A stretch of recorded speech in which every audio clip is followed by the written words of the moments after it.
would expect to. Oh, I know, I character. wonder which character it was. I know, that's really cool. I've never heard that before. But the important thing is she listened to that and she went, because the sooner we can find, detect cancer, the better you'll be able to, treat the patient. Because she could have, it's my book talking to me. I'm too into it, And sometimes you just sense it as a sixth sense, that you just feel that And she acted on it. Anyone curious who? Because it's not really, the back itself is flat, but her entire world not only was enveloped in pain. Horrible, but nobody should have to live with that pain, and she didn't want to live that way any longer. And that's what I always say to my patients: we got to keep looking for something.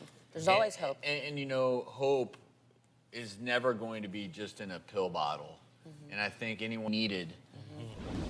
Just life-changing. I mean, to go from that bleeding in that car, bring you here. Well, that's it. That's amazing. Story. A chance at a second chance and a better life, which is, amazing.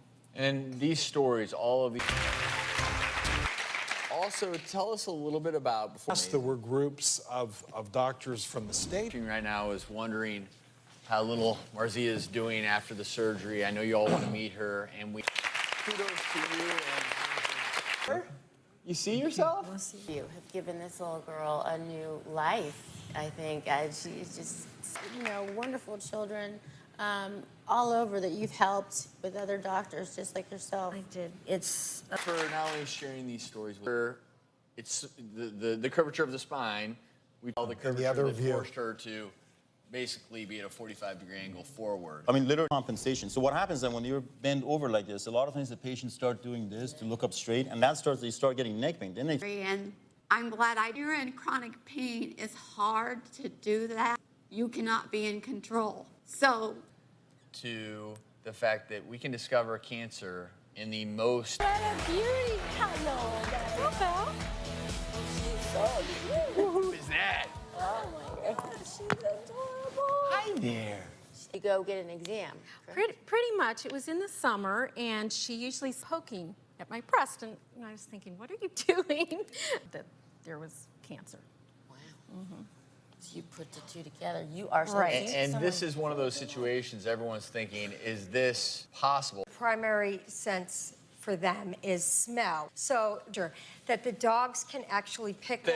Because sometimes dogs just sniff. The most common one is ductal. In the breast, you have the ducts and the lobules. The lobules are, as opposed to ductal, it doesn't make a discrete mass necessarily. That one we talk about as doctors, feeling like a pea, grape, M&M, but it's more just like dense tissue. We're huge.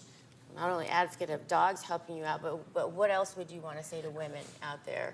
To get Along and along. They're not only stress busters. Susan, thank you for coming on. Bella, thank you, Dr. Hyden. Thank you many times on the show, but there is a difference. A couple of teaspoons of chili powder in it. That's not what you're referring to here. No, I'm not. Right. Clarify that, putting it into food, it gets diluted, pouring hot sauce down the mouth, by just maybe a drop on the tongue. It's very debatable. In your own life, in your own health. So let's go through a few of these. I think a big one is trust your gut, your instincts. If you feel those little spidey senses, listen to them, and don't ignore them, and don't forget your regular exams. It's very important, especially your yearly mammogram. Yeah, and often Never give up, and don't accept no.